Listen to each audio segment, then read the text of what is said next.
But we're taking a firm, bold, and decisive measure. We have to turn things around. The era of empty talk is over. It's over. Now is the time for action. So let me tell you about the actions that we're taking right now to deliver on our promise to the American people and on my promise to make America great again. We've taken swift and strong action to secure the southern border of the United States and to begin the construction of a great border wall.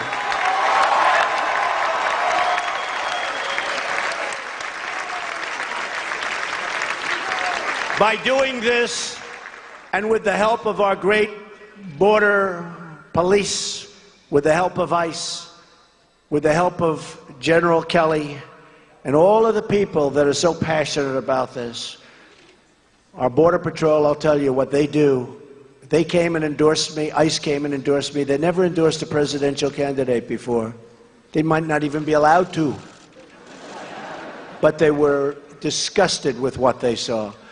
And we'll stop it. We'll stop the drugs from pouring into our nation and poisoning our youth. Pouring in.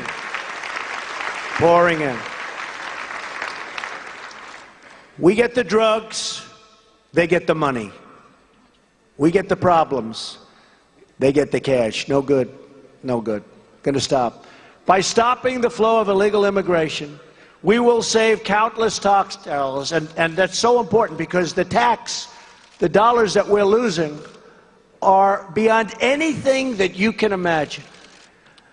And the tax dollars that can be used to rebuild struggling American communities, including our inner cities.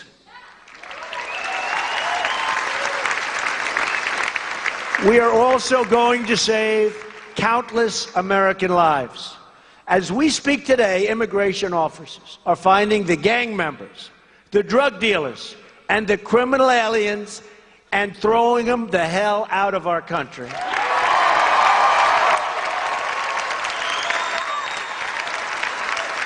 And we will not let them back in. They're not coming back in, folks. They do, they're going to have bigger problems than they ever dreamt of. I'm also working with the Department of Justice to begin reducing violent crime. I mean, can you believe what's happening in Chicago, as an example? 2 days ago, 7 people were shot, and I believe killed. 7 people. 7 people. Chicago, a great American city. 7 people shot and killed. We will support the incredible men and women of law enforcement.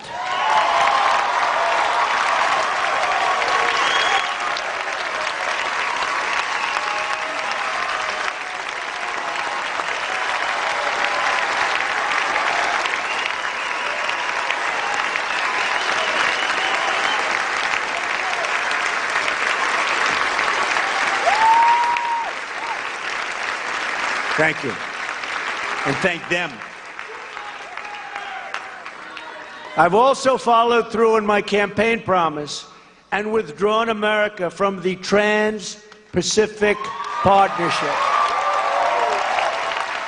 so that we can protect our economic freedom. And we're going to make trade deals, but we're going to do one-on-one, and if they misbehave, we terminate the deal, and then they'll come back and we'll make a better deal.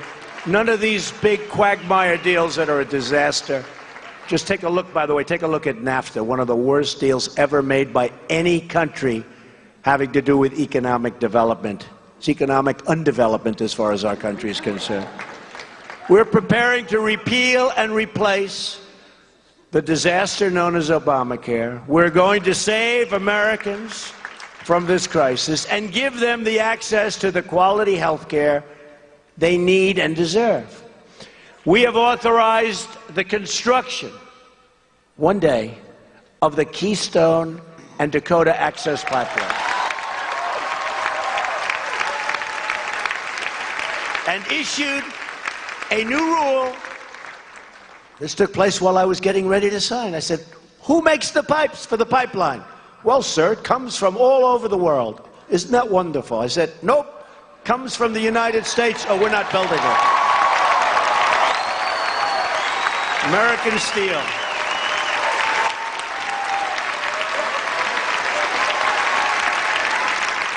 If they want a pipeline in the United States, they're going to use pipe that's made in the United States. Do we agree?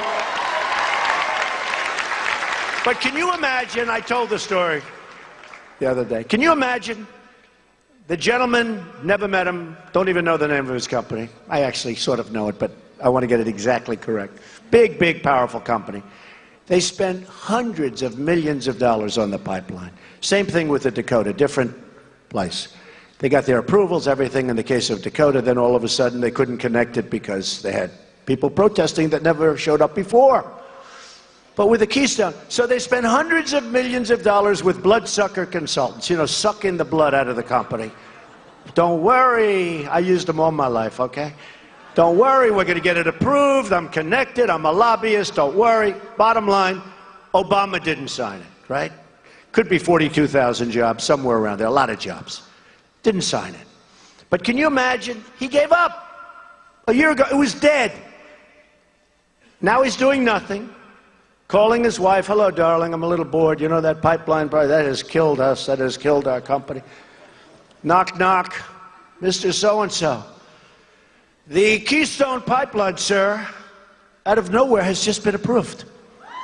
Now, can you imagine the expression? And you know the sad part?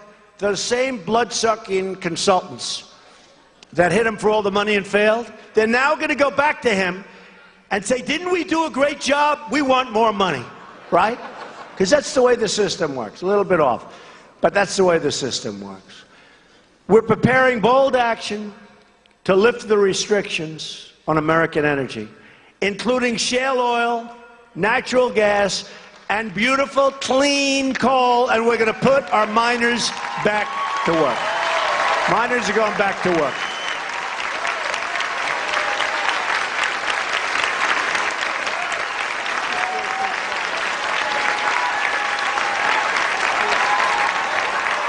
Miners are going back to work, folks. Sorry to tell you that, but they're going back to work. We have begun a historic program to reduce the regulations that are crushing our economy, crushing. And not only our economy, crushing our jobs, because companies can't hire. We're going to put the regulation industry out of work and out of business.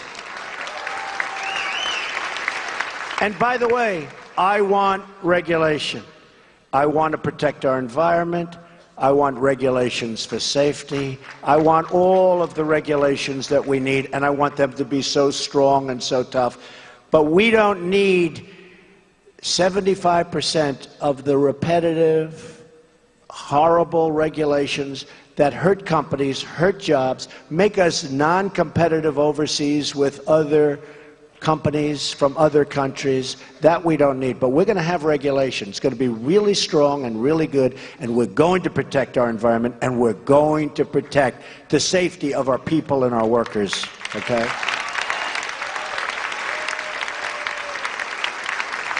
Another major promise is tax reform.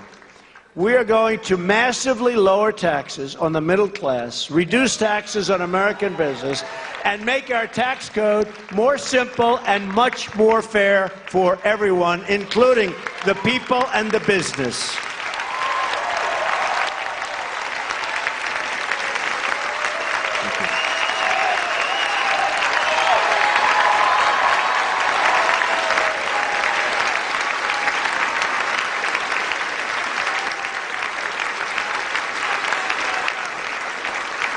In anticipation of these and other changes, jobs are already starting to pour back into our country. You see that. In fact, I think I did more than any other pre-president. They say president-elect.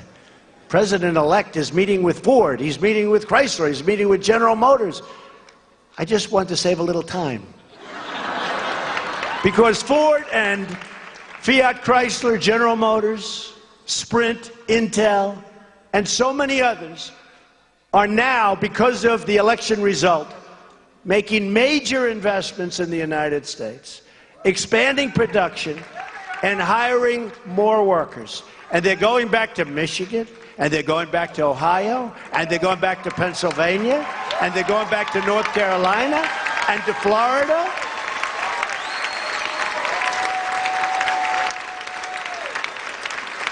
It's time for all Americans to get off of welfare and get back to work. You're going to love it. You're going to love it. You are going to love it.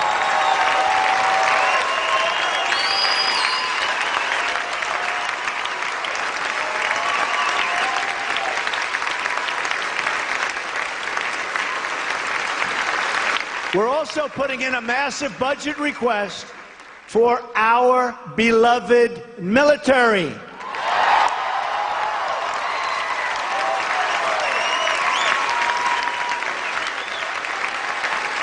And we will be substantially upgrading all of our military, offensive, defensive, everything, bigger and better and stronger than ever before, and hopefully we'll never have to use it, but nobody's going to mess with us, folks. Nobody.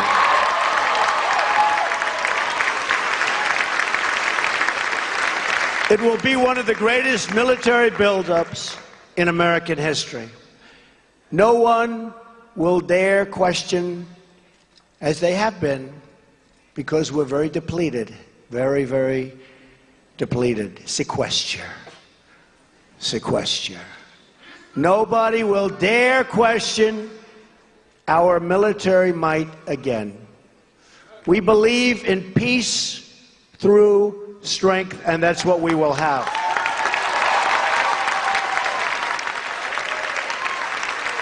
As part of my pledge to restore safety for the American people, I have also directed the defense community to develop a plan to totally obliterate ISIS.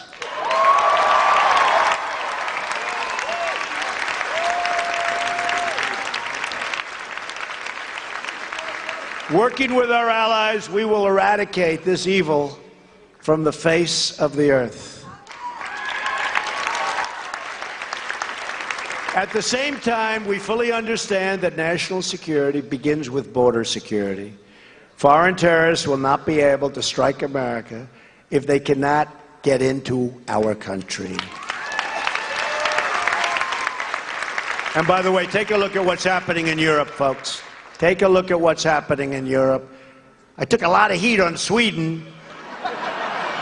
And then a day later, I said, has anybody reported what's going on? And it turned out that they didn't, not too many of them did. Take a look at what happened in Sweden.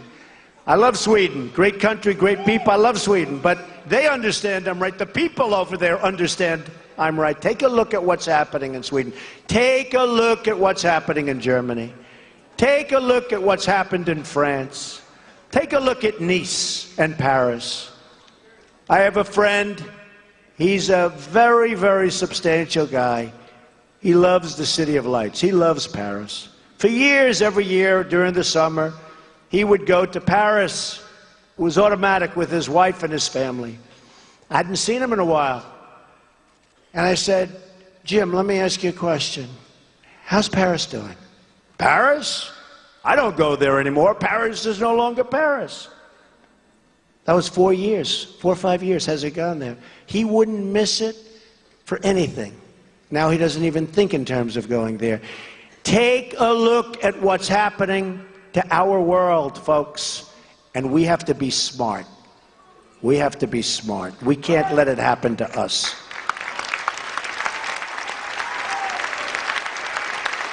So let me state this as clearly as I can. We are going to keep radical Islamic terrorists the hell out of our country.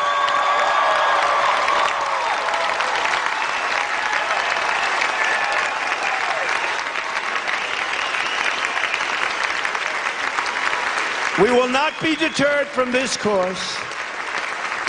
And in a matter of days, we will be taking brand new action to protect our people and keep America safe. You will see the action.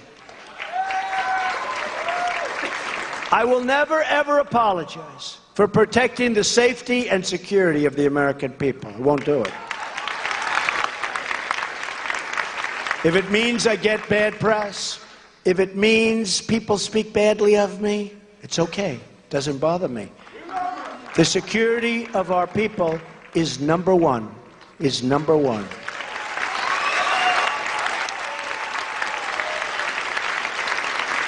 Our administration is running with great efficiency, even though I still don't have my cabinet approved.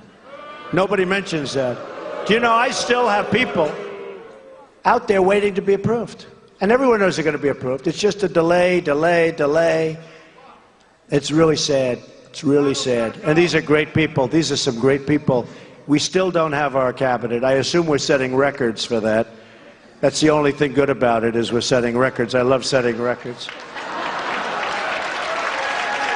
But I hate having a cabinet meeting and I see all these empty seats. I said, Democrats, please approve our cabinet and get smart on health care, too, if you don't mind. But we're taking meetings every day with top leaders in business, in science, and industry. Yesterday I had 29 of the biggest business leaders in the world in my office. Caterpillar Tractor, Campbell's Soup. We had everybody. We had everybody. I like Campbell's Soup.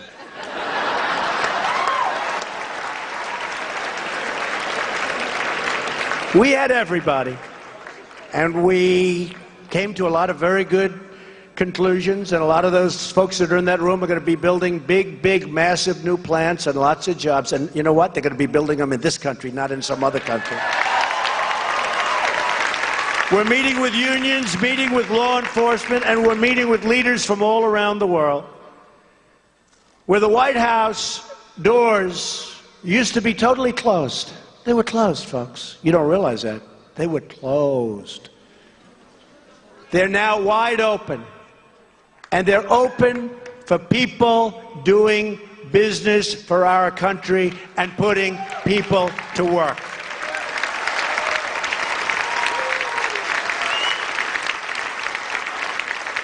And when they come into the White House, we're translating these meetings into action. One by one, we're checking off the promises we made to the people of the United States. One by one. A lot of promises.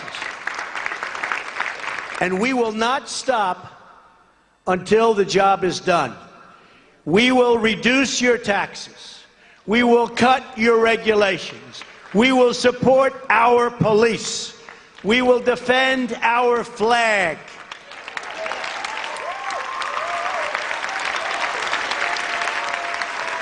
We will rebuild our military. We will take care of our great, great veterans. We're taking care of our veterans.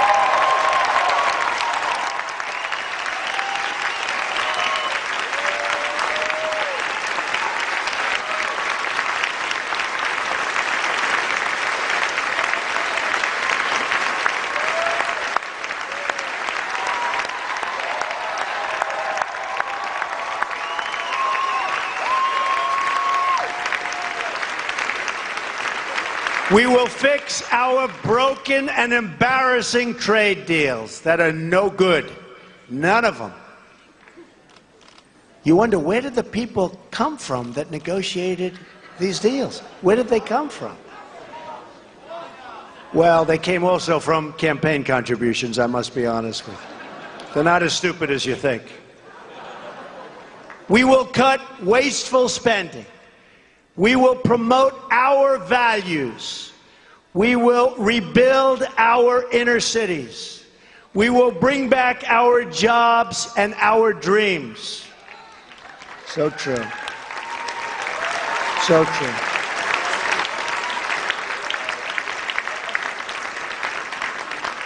And by the way, we will protect our Second Amendment.